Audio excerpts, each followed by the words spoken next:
Espírita e participando do momento de abertura do mês espírita, né, de Jacarezinho, e que para nós é bastante significativo o fato dos espíritas estarem reunidos para lembrarmos, né, ideias, conceitos e fatos ligados à doutrina espírita em eventos bastante marcantes como esse. O tema que foi reservado para a noite de hoje, cristianismo e espiritismo, é, sem dúvida nenhuma, algo que nos toca profundamente, porque nós encontramos no movimento espírita muitas ações que tipificam, né, uma ação coerente com a prática cristã. Porém, nós não podemos deixar de assinalar que essas práticas estão fundamentadas nas obras básicas de Allan Kardec. Então nós vamos encontrar no livro inaugural do Espiritismo, o Livro dos Espíritos, publicado em Paris em 1857, a terceira parte abordando as leis morais, de uma maneira assim mais filosófica, mais genérica, né? Onde nós percebemos claramente os princípios do ensino moral de Jesus. Porém, Allan Kardec sentia a necessidade de lançar um livro onde ele pudesse entrar mais em detalhes, né, em aspectos mais específicos sobre o Novo Testamento. E ele começou a preparar um livro que inicialmente ele chamou de Imitação do Evangelho segundo o Espiritismo. E nessa etapa de preparação, ele foi orientado pela espiritualidade que ele necessitava de passar por algum momento de profunda reflexão para fazer a revisão e o fecho, né, da elaboração da nova obra. Assim, ele decide sair de Paris no outono do ano de 1863 e se dirige acompanhado da sua esposa Amélie Boudet para uma pequena cidade à margem do Mar do Norte, próximo à foz do rio Sena, né? Aquele rio que corta a cidade de Paris e deságua no mar ali do norte. E exatamente na cidadezinha chamada de Saint-Adresse, ele se estabelece para esse trabalho. E Amélie o acompanhou apenas os dias iniciais e ela retorna a Paris para dar atendimento, né, às atividades que eles mantinham junto à Sociedade Parisiense de Estudos Espíritas. E Kardec, sozinho, passa a rever todo o texto do livro projetado. E sob a inspiração que ele recebia de uma forma bastante nítida do mundo espiritual, ele altera profundamente não só o conteúdo, como a sequência, né? A sequência de capítulos do Evangelho segundo o Espiritismo. Então lá ele conclui esse trabalho, permanecendo por cerca de 2 meses numa cidade tranquila, de praia, e essa cidade, inclusive, ela foi imortalizada logo depois por um grande pintor impressionista francês, Claude Monet, que pintou telas que ele chamou inclusive as marinas de Saint-Adresse e de outras cidades portuárias da França. Então é importante nós lembrarmos que Kardec precisou se recolher, refletir e facilitar a inspiração do alto para a publicação desse livro, que veio a lume no mês de abril do ano de 1864. Então o Evangelho segundo o Espiritismo, ele explicita de uma forma evidente, muito clara, na apresentação, que a nova obra teria por objetivo os ensinos morais de Jesus, porque não se detalhando e não se preocupando com muitos assuntos polêmicos que marcaram a trajetória do cristianismo em nosso mundo. E ele, mais ainda, ele avança que ao objetivar o ensino moral de Jesus, ele estava, na verdade, através da orientação dos Espíritos e com essa obra, oferecendo uma chave para que nós pudéssemos compreender, decifrar, né, os detalhes, as palavras mal compreendidas dos textos bíblicos. Então ele mostra o Espiritismo como uma chave para a compreensão dos ensinos de Jesus. Esse fato, ele entra ainda em mais uma comparação, dizendo que seria como se levantássemos as pontas de um véu que estaria obscurecendo a vista do homem com relação à realidade espiritual. E ele faz, de certa forma, com essa comparação, uma crítica velada, né, aos véus impostos por Moisés, né, lá dos livros iniciais do Torá, e que impediram que o homem, naqueles momentos, buscassem o contato com a espiritualidade. O próprio apóstolo Paulo de Tarso, nas suas epístolas, superando aqueles impositivos da lei que ele se liberou dela, apesar de ser um doutor da lei judaica, ele também criticava esses véus.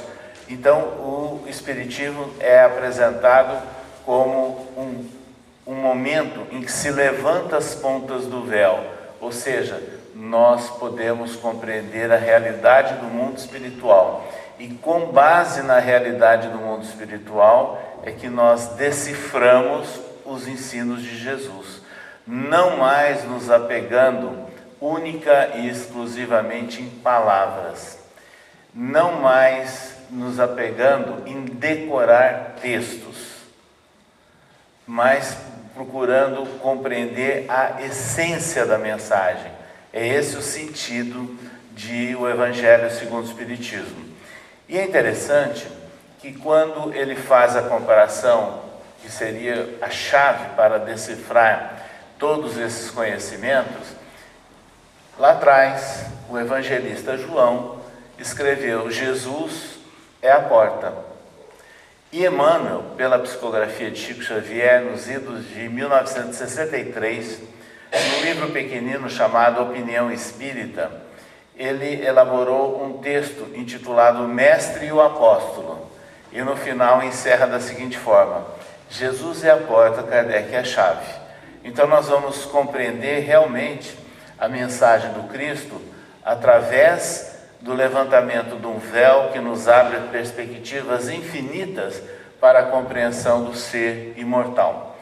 Pois bem, é nessa ótica que nós espíritas precisamos estudar, analisar e refletir sobre os textos do Novo Testamento. E nessas condições, nós citamos há pouco o evangelista João, né, com a afirmação de que Jesus seria a porta. Pois é exatamente o evangelista João que se distingue inteiramente dos demais escritores, né, dos textos do Evangelho, porque ele mostra o aspecto espiritual. Ele não está se dirigindo ao povo judeu, como Mateus, não está se dirigindo ao povo mais gentil, né, mais simples, como Marcos, e não está apegado apenas também a outras questões históricas, né, e narrativas de Jesus, como Lucas, mas ele entra nas questões de natureza espiritual. E aí é interessante analisarmos o capítulo 14 do Evangelho de João, onde ele começa situando aqueles contatos finais de Jesus com seus seguidores, seus discípulos diretos, preparando-os para a partida próxima dele. E nesses diálogos, ele dizia o seguinte, que ele realmente estava partindo e queria preparar o caminho para todos eles. E aí Tomé lança a pergunta: mas mestre, que caminho é esse que nós não conhecemos? E Jesus responde: eu sou o caminho, a verdade e a vida. Ninguém chegará ao Pai senão por mim. Quando nós analisamos essas afirmações do Cristo registradas por João, nós percebemos aí toda uma nova proposta para a civilização. Eu sou o caminho. Ao afirmar que é o caminho, nós vamos nos referir, sem dúvida nenhuma, a um roteiro diferente, porque Jesus alterou completamente o roteiro definido pelo Antigo Testamento. E isso tem que ficar muito claro. Embora no Antigo Testamento toda a linha mestra seja em torno do monoteísmo, do Deus único, porém, a prática que muitas vezes era recomendada, e misturando-se com leis civis, leis para os homens, para um contexto, para uma época, eram ideias que mostravam Deus como Senhor de exército, Deus Senhor de um povo eleito. E nós perguntamos, um povo eleito naquele contexto, e haviam civilizações extremamente desenvolvidas no mundo, no Extremo Oriente, na Ásia, de uma forma geral. E foi essa ideia de povo eleito que levou e cristalizou a ideia de orgulho de povo e gerando guerras interminas durante todo aquele período, e eu diria, até nossos dias. Então vejam, Jesus mostrava o seguinte: ouvistes o que foi dito aos antigos, eu, porém, vos digo. Então ele começa a mostrar uma nova visão de Deus, que João também registra de uma forma sintética e espetacular. Deus é amor. Então Jesus nos traz a imagem de Deus não mais julgador, não mais punidor, mas Deus Pai, expressão maior da bondade, da misericórdia e da justiça. Então, nesse contexto, o caminho que Jesus nos apresenta é completamente diferente daquele passado, mas com o Espiritismo nós temos condições de compreender melhor ainda esse caminho, com a certeza de que nós somos seres espirituais e imortais. Pré-existimos a atual vida, a atual reencarnação. Então nós somos jornadeiros de um processo evolutivo. E nessas condições, esse caminho que nós vamos trilhando ao longo de milênios faz parte de todo um processo de educação e de um processo evolutivo da nossa civilização, do nosso processo civilizatório. Então, eu sou o caminho. Ele vem mostrar Deus com uma fundamentação completamente diferente da registrada pelo Antigo Testamento e vem, em função disso, orientar o homem como ele deve se relacionar, considerando que nós somos todos irmãos, mesmo aqueles que não acreditam em Deus. Então Jesus não fazia diferença, ele não separava as criaturas e exemplificou da misericórdia ao sobrelevar aquela questão da mulher adúltera, ou ao mostrar inclusive o samaritano, que era um homem, um povo proscrito, não aceito, né?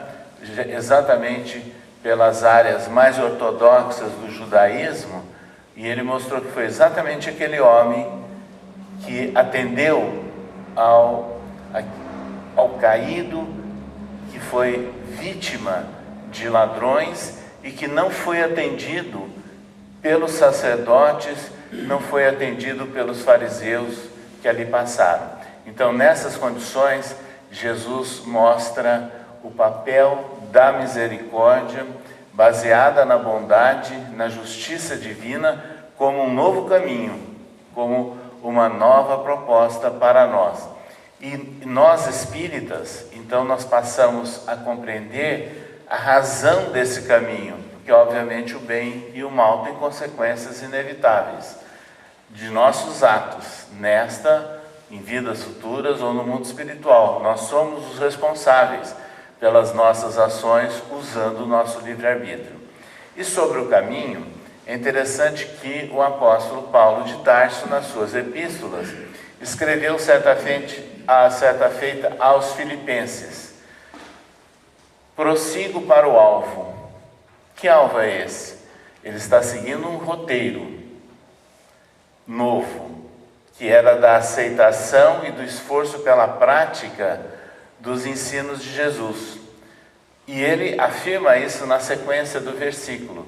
Então o alvo dele é realmente a compreensão melhor da lei divina com base nos ensinos de Jesus.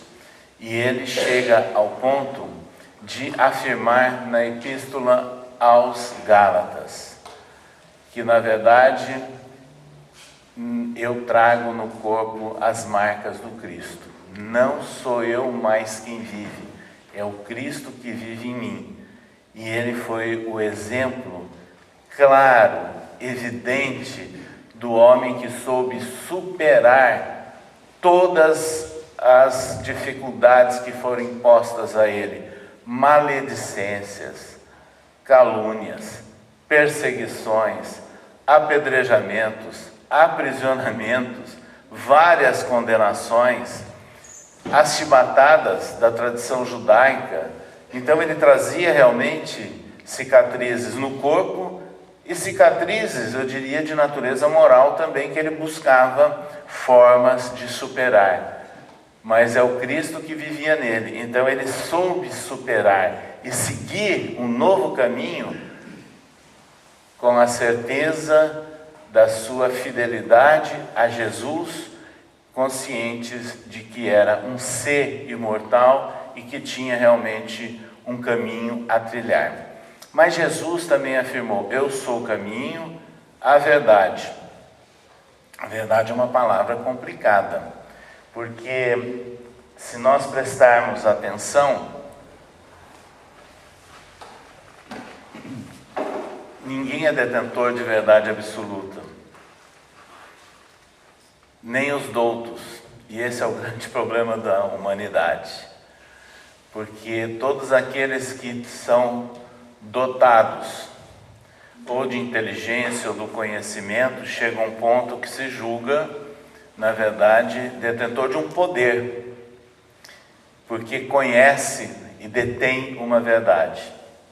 Jesus não respondeu a Pôncio Pilatos sobre a verdade. E é interessante nós pensarmos, então, que nós vivemos em situações sempre de verdades graduais ou parciais, de acordo com os nossos passos evolutivos e dentro de uma longa trajetória que não se resume numa única existência corpórea. Mas o Espiritismo, ele vem tratar dessas verdades de natureza espiritual, inclusive, deixando muito claro para nós, não o conhecimento, que leva ao orgulho, que leva até à arrogância intelectual, mas um conhecimento relacionado com a verdade de natureza espiritual. E é isso que Kardec, inclusive, trabalha no Evangelho segundo o Espiritismo, para melhor compreendermos os ensinos de Jesus. Então vejam bem, o Mestre, ele, entre nós, ele deu um exemplo magnífico. Certa feita ele subiu ao Monte Tabor, e lá estavam 3 discípulos assistindo toda uma cena inesperada, porque ele se apresentou envolto em luz, que é o fenômeno da transfiguração para nós espíritas. Ora, um espírito puro e perfeito, quando a sua atmosfera, o seu conjunto perispiritual transborda, se torna evidentemente luminoso.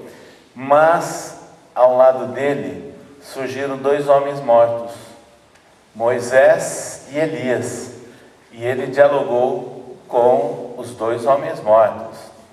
E aí de uma nuvem, e da simbologia judaica, a nuvem significa algo relacionado com a divindade, com uma inspiração superior. a voz que o identificava.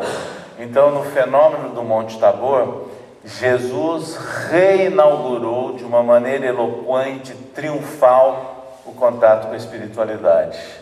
Então, ele mostrou mais uma vez uma parcela de uma verdade que estava oculta por véus, que é a certeza da imortalidade da alma. E foi exatamente essa certeza da imortalidade da alma que permitiu a consolidação do cristianismo primitivo entre nós, porque após a crucificação do Cristo, houve um impasse de grande decepção e de medo entre os seguidores de Jesus, que se esconderam. Apenas João acompanhou todos aqueles passos, dando retaguarda a Maria. Porém, a partir do terceiro dia, Jesus apareceu em espírito e verdade. A chamada ressurreição, para nós espíritas, é aparição espiritual, é demonstração da imortalidade da alma. Pode ser, inclusive, um fenômeno de uma forma de materialização. E Jesus não apareceu só aquela vez. Ele apareceu 11 vezes num período de 40 dias, aos seus amigos, à sua mãe, aos seus discípulos, aos caminhantes da estrada de Emaús, depois no mar da Galileia. Então, o fato da aparição de Jesus é que permitiu que a fé, a confiança dos seus seguidores fosse restabelecida e fortalecida, e a partir daí eles se lançaram ao trabalho.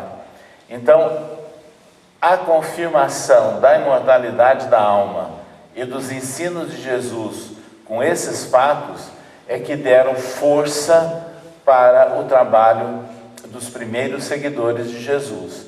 Mas, vejam bem, essa parte do conhecimento da verdade, ela sempre foi algo combatida e enegrecida ao longo da nossa civilização, porque o conhecimento espiritual ou a manifestação de natureza espiritual poderia comprometer o poder daqueles que se consideravam detentores de verdades religiosas.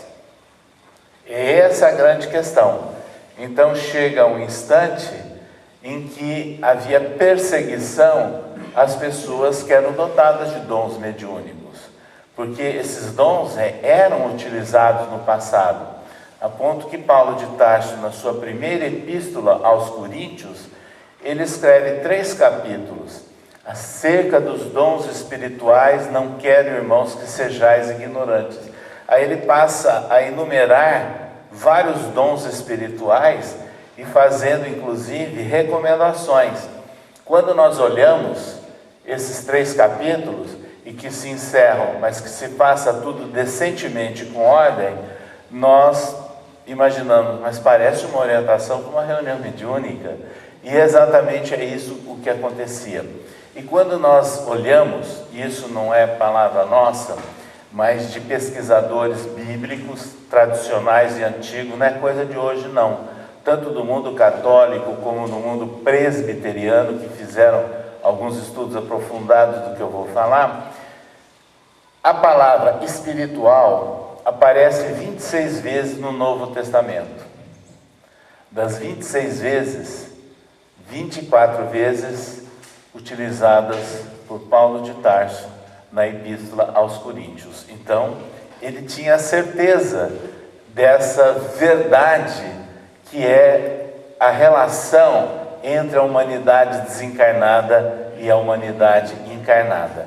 E é dessa prática, inclusive, que começam a surgir vários esforços em vários tempos da humanidade, mas era um problema muito sério, porque isso superava os detalhes, os conchavos feitos em conclaves de natureza religiosa, onde o maior interesse era de ordem material, para exercer domínio e prevalência, inclusive econômica e política, em várias regiões, principalmente da Europa. Ou seja, era uma verdade que incomodava. Mas chega um instante em que acontece aquilo que foi predito, quando Jesus disse: se estes se calarem, se dirigindo aos discípulos, as pedras clamarão. E as pedras clamaram, porque no final do século XVIII e no século XIX, ostensivamente começou uma grande ocorrência de fenômenos de efeitos físicos. E esses fenômenos é que chamaram, inclusive, depois, um professor francês, professor Vail, a estudar esses fenômenos todos, e dali ele brota a doutrina espírita. Então o espiritismo, ele surge em função do fenômeno, de estudos sobre fenômenos. Todavia Allan Kardec, ele dá mais importância depois ao conteúdo que emana do fenômeno do que ao fenômeno propriamente dito. E assim surgem as obras da codificação. Então, eu sou o caminho, a verdade. E aí vem aquela frase: conhecereis a verdade e a verdade vos libertará. Como que a verdade vai nos libertar? E libertar do quê? Nos libertar da peia da ignorância do real sentido do nosso viver, porque existem formas de ignorância mesmo naquele ápice da arrogância do conhecimento profundo e intelectual. É por isso que um grande filósofo de origem francesa da atualidade, Edgar Morin, afirma que é necessário vencermos a cegueira da ignorância. E essa cegueira da ignorância que ele se refere, ele estava exatamente falando desse momento em que um intelectualismo excessivo e direcionado sobre determinados matizes se considera acima de tudo e de todos. E aí a natureza espiritual vai nos colocar um sentido melhor, não é? Para vencermos essa cegueira do conhecimento, para buscarmos um pleno ou maior parcela de conhecimento da verdade de natureza espiritual. E aí a mediunidade é realmente o grande instrumental. Quando nós vemos, desde as épocas do cristianismo primitivo, a prática da mediunidade como grandes médiuns da nossa atualidade, é o caso de Chico Xavier, o maior médium da nossa civilização, quando ele se coloca como um intermediário para centenas e centenas de entidades espirituais escreverem vários estilos, a ponto de que, nas primeiras obras que o jovem Chico Xavier psicografou lá nos tempos de Pedro Leopoldo, e chegou inclusive ao conhecimento da Academia Brasileira de Letras, como Parnaso de Além Túmulo e outras obras, e que tiveram os estilos reconhecidos, identificados e valorizados por membros da academia, como Menotti Del Pique, Agripino Grieco, Monteiro Lobato, e outros chegaram a afirmar, inclusive, que Chico Xavier teria direito a quantas cadeiras quisesse na Academia Brasileira de Letras, se fosse ele próprio que estivesse escrevendo, mas ele estava sendo intermediário desses espíritos.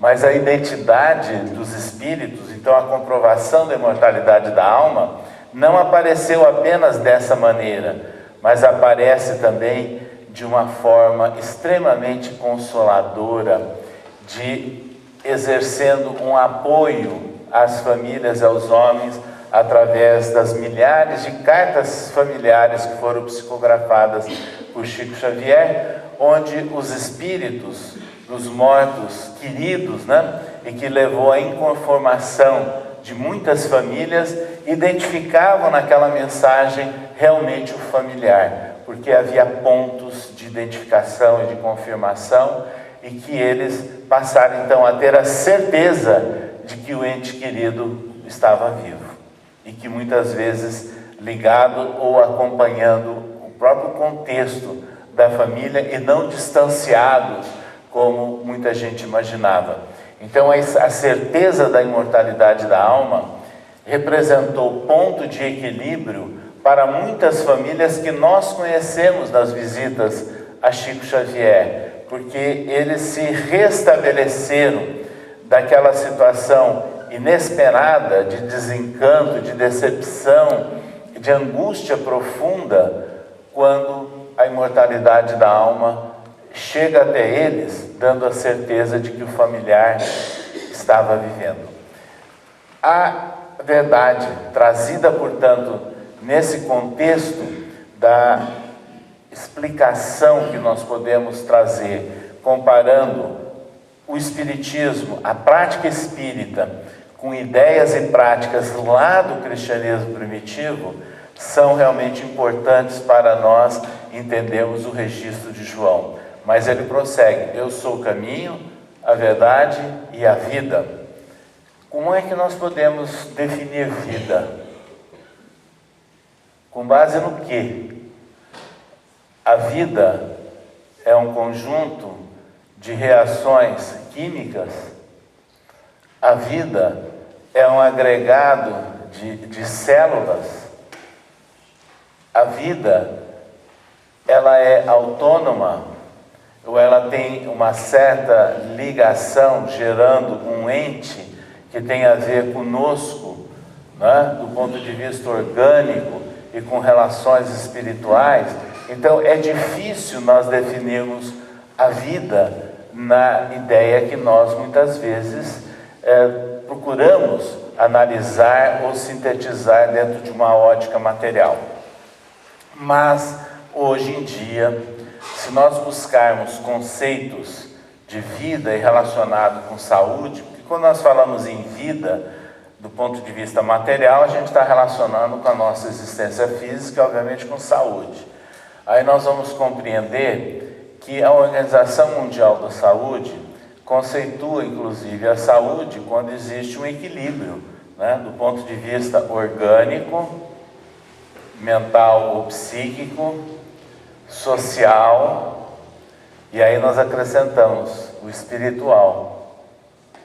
Vejam bem, essas afirmações, quando nós analisamos hoje as obras psicográficas de Chico Xavier, principalmente assinadas pelo espírito André Luiz, destacando-se aí as obras que mostram os preparativos para a reencarnação, Missionários da Luz, depois entendendo a obra Evolução em Dois Mundos, entendendo também a compreensão da relação de enfermidades que muitas vezes nós podemos apresentar e que são relacionadas com distonias mentais e que geram inclusive problemas de natureza orgânica e também o acionamento por parte de entidades espirituais.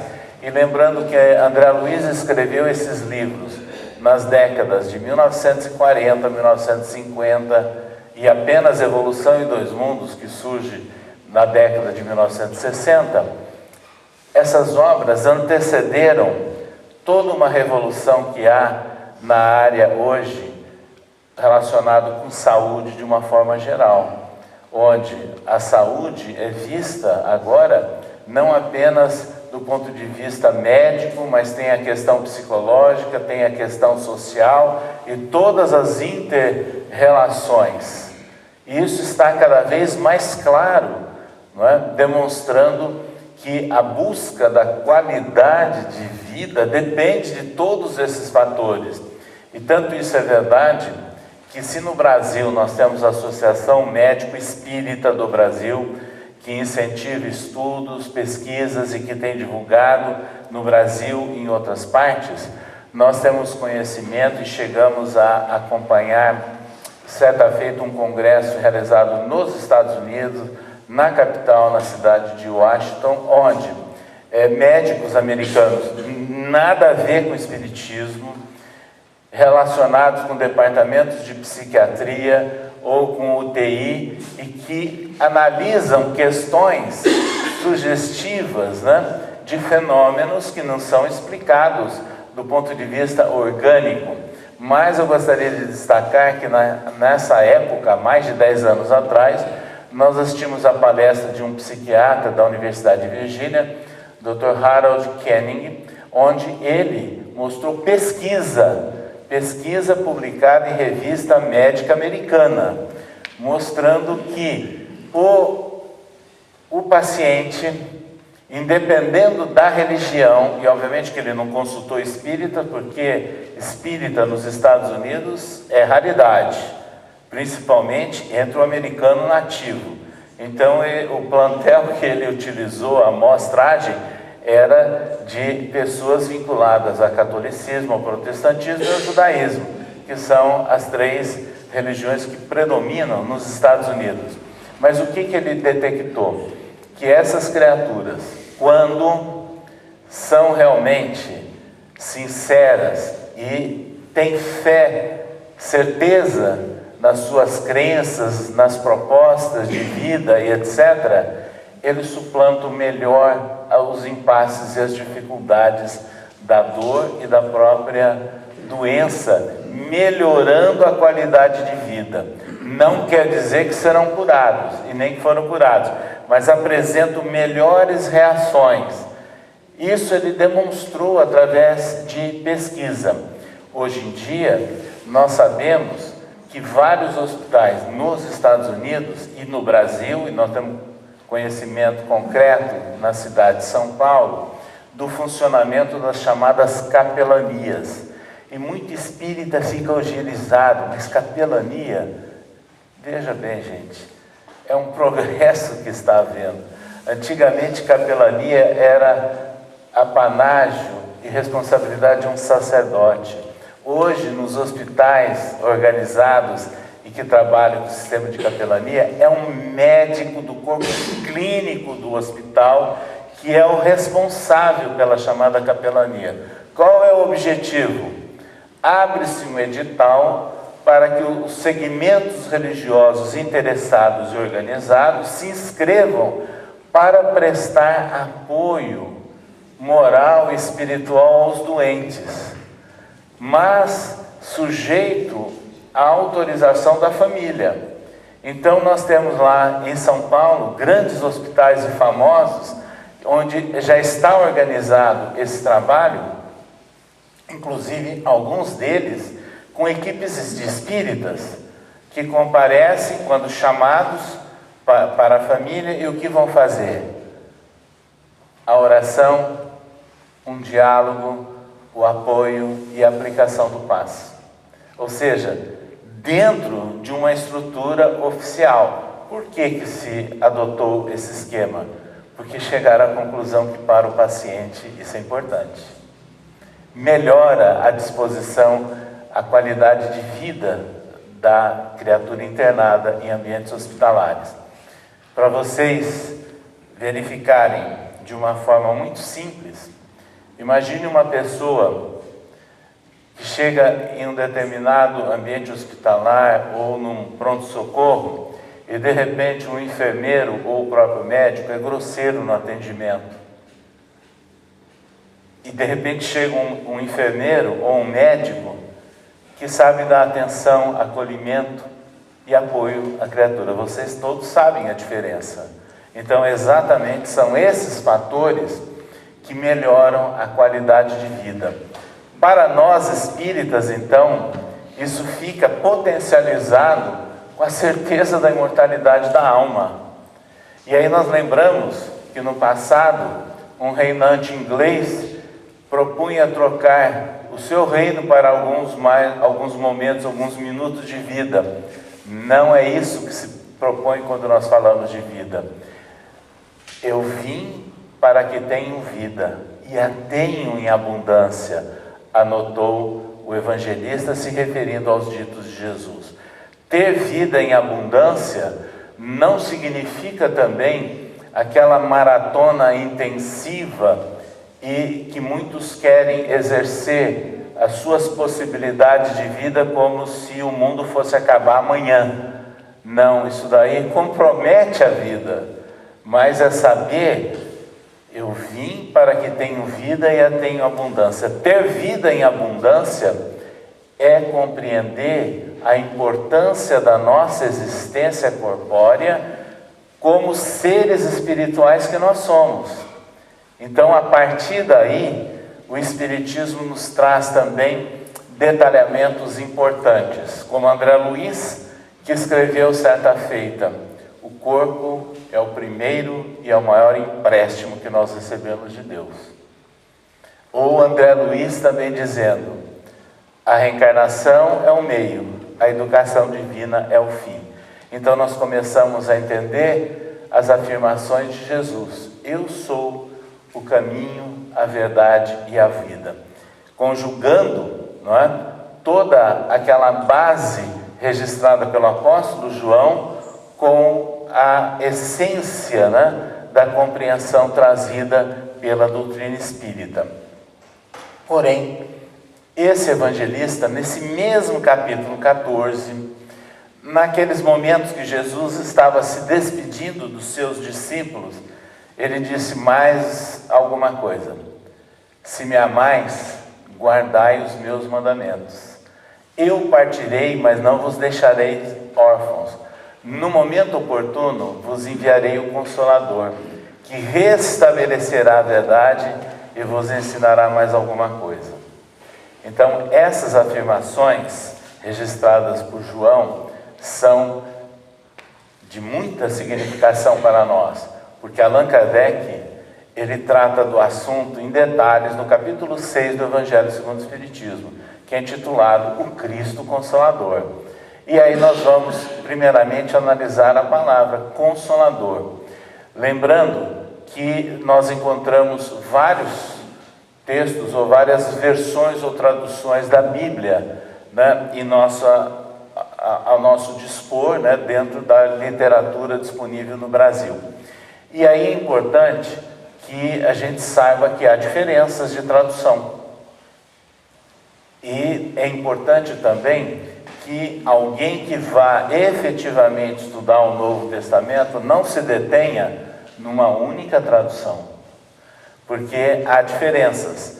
Por exemplo, hoje os grandes estudiosos de história acadêmica, não é história ligada a espiritismo e nem no momento atual, história acadêmica do mundo britânico, do mundo americano, francês e alemão, eles concluíram já há algum tempo de que todos os textos do Novo Testamento, sem nenhuma exceção, foram escritos em grego koiné. Grego koiné é um grego mais simples. Seria comparável aos nossos dias, e guardado as devidas proporções, à simplicidade do inglês comercial. Porque era, na verdade, a forma de comunicação dentro do Império Romano. Porque o Império Romano envolvia várias regiões e vários reinos, e cada um com a sua língua ou o seu dialeto. Não era o latim que predominava nesses diálogos entre os vários povos, mas o grego. Porque o próprio Império Romano, eles seguiam e adotavam, sem dúvida nenhuma, a base da cultura helênica, né? E é interessante, então, que entre esses que registraram o Novo Testamento, houve a redação inicial no grego, que é o grego koiné. Pois bem, depois disso, surgiu a tradução do grego para o latim, feita por Jerônimo, que é chamada Vulgata. Então, a partir daí, nós temos nas grandes bibliotecas do mundo que não pegaram fogo, que não foram desprezadas, que não foram, na verdade, largadas ao bel prazer, textos dos primeiros séculos ainda do cristianismo. E lá pode-se perceber que os textos gregos geraram várias traduções. E a Vulgata, ou seja, a tradução para o latim, geraram também várias outras traduções. Então aí começam a surgir algumas diferenças. Allan Kardec, ele foi claro no Evangelho segundo o Espiritismo, que ele adota a tradução do Lemaitre de Sacy. Quem foi Lemaitre de Sacy? Foi um intelectual francês ligado a um monastério, a uma escola filosófica religiosa chamada Port Royal, nos arredores de Paris, e que ele fez essas traduções do século XVII. Ou seja, foi a primeira tradução do latim, da Vulgata, para o idioma francês.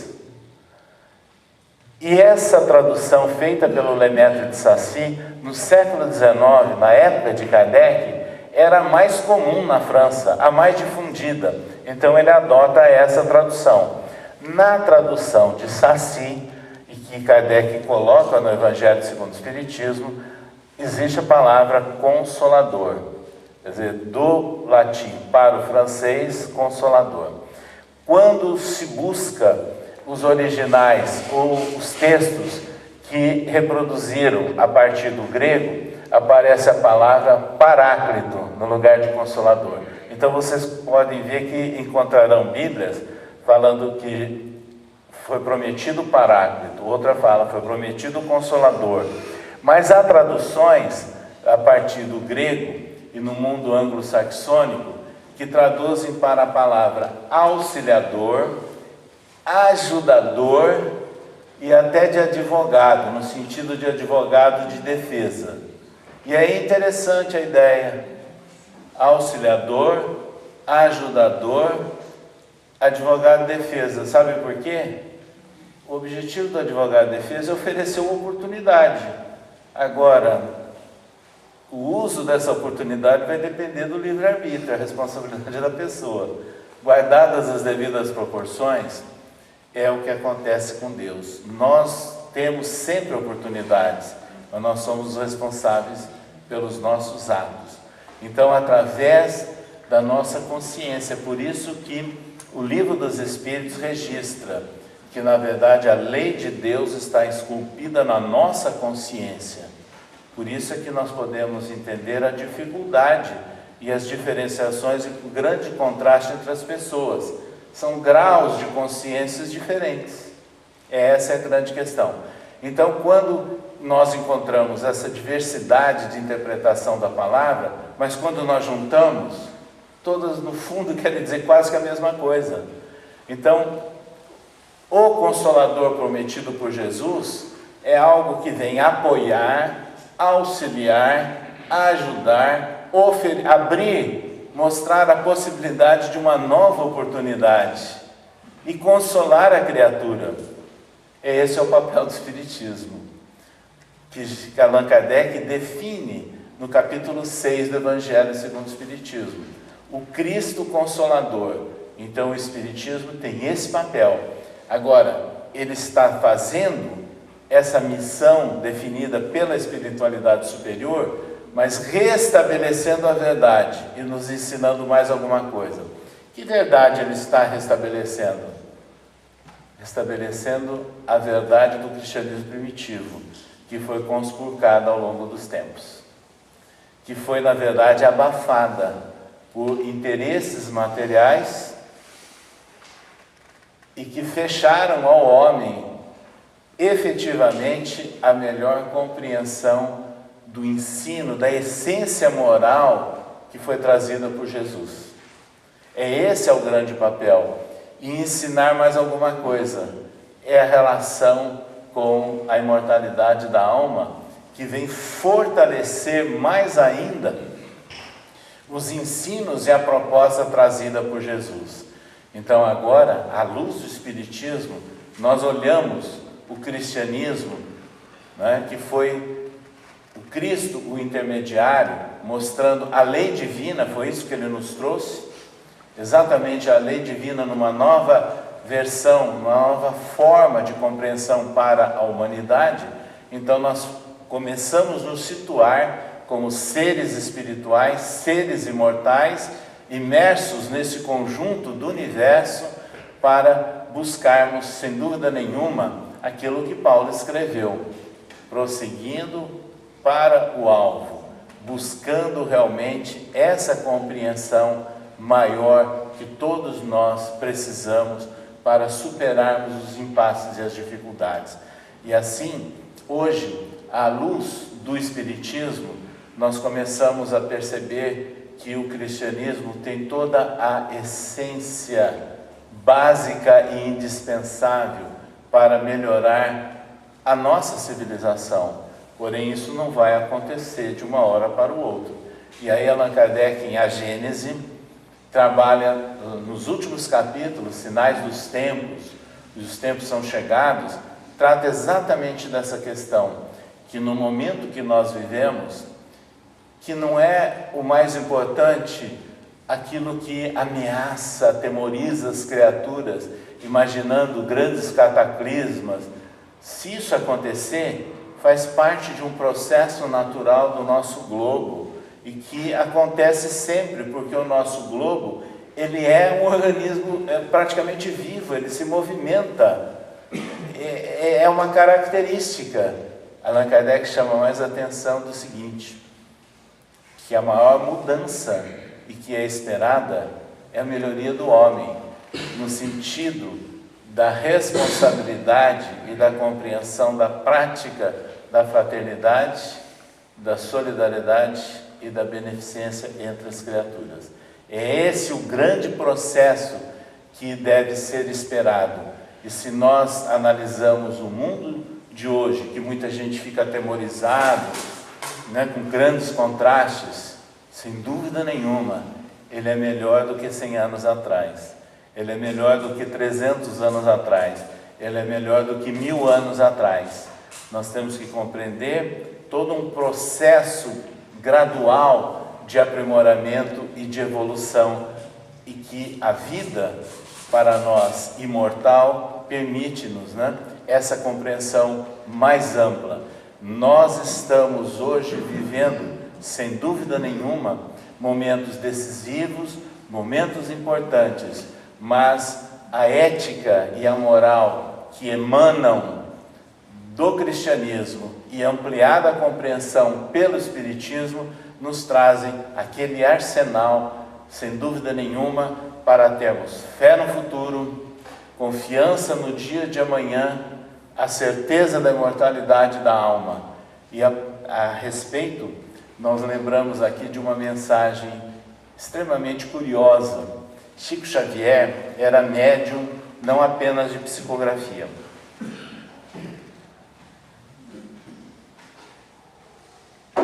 mas era médium de psicofonia também. Participava, lá nos tempos de Pedro Leopoldo, como em Uberaba, de reuniões próprias, onde ele se prestava para a manifestação de espíritos necessitados. Não eram espíritos evoluídos, esclarecidos, não. E havia alguém que dialogava, dialogava com essas entidades. E no final da reunião é que havia uma manifestação de apoio, de orientação geral. E eles constituíram lá nos tempos de Pedro Leopoldo o grupo Meimei, que tinha exatamente esse objetivo de atender as almas que estavam carentes, aflitas, precisando de um apoio.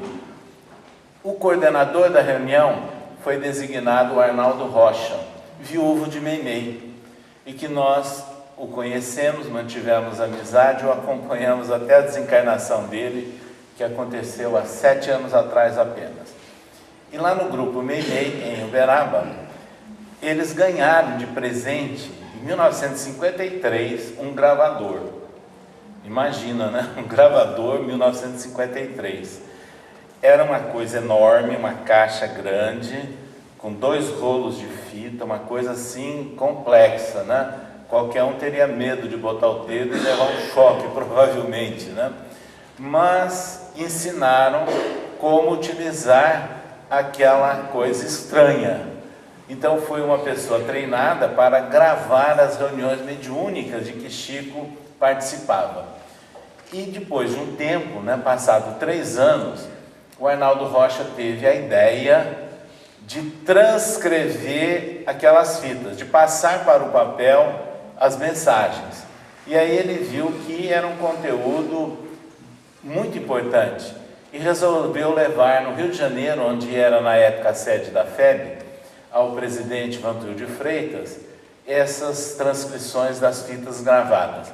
E ele se entusiasmou e resolveu publicar. E surgiu um livro chamado Instruções Psicofônicas, porque instruções vindas da psicofonia. E logo depois o segundo livro, Vozes do Grande Além. São livros inéditos, marcantes, né? Porque historicamente não havia ainda obra surgida através de gravação. Pois bem, numa dessas gravações acontece um fato marcante e histórico. Naquele dia, houve uma manifestação muito bonita do espírito Bittencourt Sampaio. Quem não conhece, Bittencourt Sampaio foi um vulto histórico do século XIX, jurista, entre outras coisas. Quando ele estudava no Largo de São Francisco, em São Paulo, ele era poeta. E ele escrevia letras e um amigo dele passou a musicar. Só que o amigo dele naquela época era o jovem Carlos Gomes. Então surgiu o hino da Faculdade do Largo de São Francisco, que é adotado até hoje, né, da Faculdade de Direito da USP, letra de Bittencourt Sampaio, música de Carlos Gomes. E uma canção popular muito conhecida no Brasil, Quem Sabe, né? Que circula inclusive na internet. Letra de Bittencourt Sampaio, música de Carlos Gomes. Mas ele se forma, passa a atuar no Rio de Janeiro, se torna deputado junto à Assembleia Nacional, foi um dos fundadores do Partido Republicano, foi designado presidente da província do Espírito Santo, como era o termo da época, né? Se transforma em espírita, médium, apesar de toda a cultura dele e de todo o envolvimento, né, político e no meio jurídico, ele se torna espírita e médium, atuando de uma forma muito simples nos primeiros centros do Rio de Janeiro. Pois ele, no final de uma dessas reuniões, lá no Grupo Espírita Meimei de Pedro Leopoldo, ele se manifesta pela psicofonia de Chico. As pessoas que estavam escutando ficaram emocionadas. A mensagem belíssima. E aí, quando termina a reunião, naquele dia faltou o responsável pela gravação. E alguém tentou ali substituí-lo de uma forma improvisada. Quando eles foram mexer nas fitas, não havia sido gravada aquela mensagem. Então houve aquele ambiente de decepção, e comentando, nossa, perdemos uma lição belíssima, né? E o Chico, como bom mineiro, quietinho ouvindo. Aí naquelas tantas o Chico falou assim, olha, a Meimei, espírito, né, está aqui presente e pede para dizer para vocês que lá do outro lado também existe gravador. Então vocês me arrumam papel e lápis, que ela vai escrever o que Bittencourt Sampaio falou agora há pouco. Aí ele passa a psicografar. Quando eles leem a mensagem, era ipsis literis, aquilo que tinha sido falado, né, pela psicofonia de Chico Xavier. A mensagem é muito interessante, porque Bittencourt Sampaio analisa de uma forma sintética toda a trajetória do nosso mundo, as dificuldades da nossa civilização, os acertos, né, os vários momentos, e no final ele encerra dizendo o seguinte, e que nós vamos reproduzir com palavras nossas, porque não temos o dom de reproduzir fielmente aquilo que ele anotou. A mensagem de Bittencourt Sampaio se chama Cristo no Leme, e ela encerra da seguinte forma, depois de falar de toda a trajetória da nossa civilização. Quando os oceanos estiverem revoltos, as naus à matroca, os mastros caindo, a tripulação em desespero e angustiada, não vos desespereis, Jesus está no leme. É exatamente o momento que nós vivemos de dificuldades, de dúvidas, de ansiedades, mas para aqueles que têm confiança em Deus, fé no futuro e certeza da imortalidade da alma, nós temos todo o instrumental necessário para superarmos e vencermos a nova empreitada e as novas situações. Essa é a visão que nós trazemos relacionando cristianismo e espiritismo. E para encerrar, lembramos de uma anotação de Kardec no Evangelho segundo o Espiritismo, porque muita gente critica o cristianismo e ele diz o seguinte: todas as verdades estão contidas no cristianismo, os erros são de origem humana. E nós que somos espíritos reencarnados, nós perguntamos: de quem seria o erro, o engano cometido ao longo de todos esses tempos no seio do cristianismo? Vejam, pois, que há uma responsabilidade muito grande de todos nós, hoje, com a certeza da imortalidade da alma e de prosseguirmos avante e firmes nos nossos compromissos como seres imortais. Obrigado.